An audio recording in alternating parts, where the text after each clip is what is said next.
Le Grand Matin Sud Radio, 7h-10h, Patrick Roger. Soyez libre à 8h09 ce matin sur Sud Radio avec vous, Elisabeth Lévy.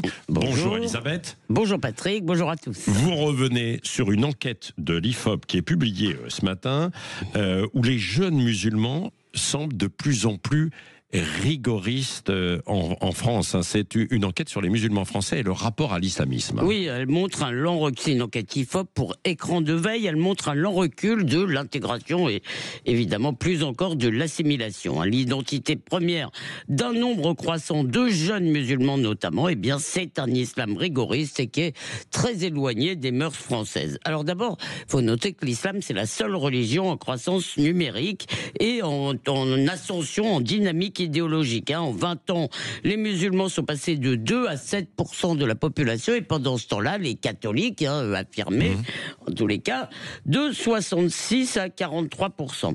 Ils sont beaucoup plus religieux que les autres croyants. Il n'y a pas ce qu'on appelle comme les cathos culturels, si vous voulez, ou les juifs culturels. Quand on est musulman, on est religieux à 80% et moins attaché à la primauté de la raison. En plus, ils montrent des réticences de plus en plus grandes par rapport à la mixité. Et c'est ça qui inquiète Patrick, parce que c'est l'islam de demain. Toutes ces tendances sont encore plus marquées chez les jeunes qui, par exemple, sont seulement 10% à vouloir que l'islam se modernise. Alors cette enquête, qui est curieusement la première du genre, prouve ce qu'on voit à l'œil nu, c'est-à-dire l'imprégnation islamiste croissante et conquérante qui se déploie dans notre pays. 42% donc des jeunes musulmans en dessous de 24 ans approuvent tout ou partie des positions islamistes, 32%, toujours les jeunes, c'est toujours plus fort que dans la population générale, apprécient les frères musulmans et 60% pensent qu'il faudrait appliquer la charia dans les pays non musulmans. Alors attention, il faut faire vraiment des distinctions, ça ne veut pas dire qu'ils approuvent la violence, puisque seulement 3% des sondés ont de la sympathie pour le djihadisme. Et voilà,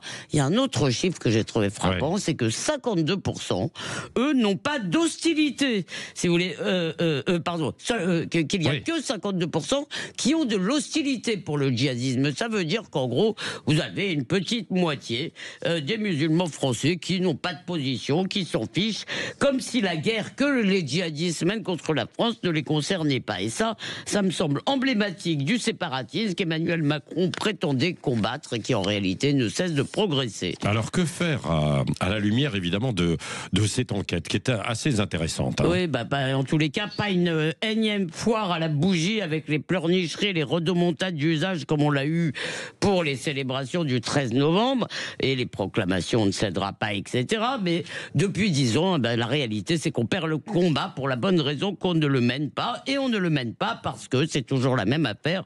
On refuse de voir que nous a-t-on expliqué sur tous les tons que le grand danger c'était l'amalgame ou l'islamophobie. On nous a répété qu'il ne fallait pas confondre la toute petite minorité islamiste de l'immense majorité des musulmans qui étaient républicains et patriotes. Et si on ajoute le clientélisme et la lâcheté, on a laissé prospérer une mouvance frériste qui, elle, est bien déterminée à contrôler la population musulmane et qui est en passe d'y arriver. Alors attention, je ne voudrais pas qu'on fasse subir aux musulmans ce que les catholiques français ont enduré en 1905, mais au moins, je dis ça un peu ironiquement, peut-être qu'il faudrait que tout le monde soit logé à la même enseigne, que la laïcité ce soit la même pour tous. Mais soyons au moins intraitables avec le moindre écart, avec le premier niqab, avec le premier refus d'aller en cours de sciences, avec la première prière de rue.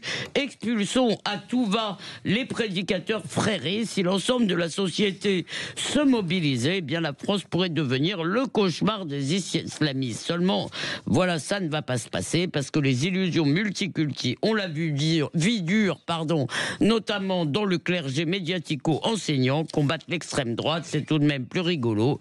Et en plus, on ne risque pas un coup de couteau.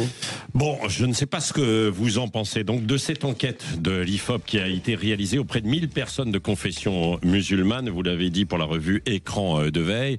C'est assez intéressant tout de même. On pourra la commenter tout à l'heure entre 8h30 et 9h dans le grand débrief. Je vous redonne le numéro de téléphone parce que, notez-le, si vous voulez réagir justement, ce matin on a un petit souci avec l'ancien numéro mais qui va revenir. C'est le 01 53 92 22 60, 01 53 92 22 60.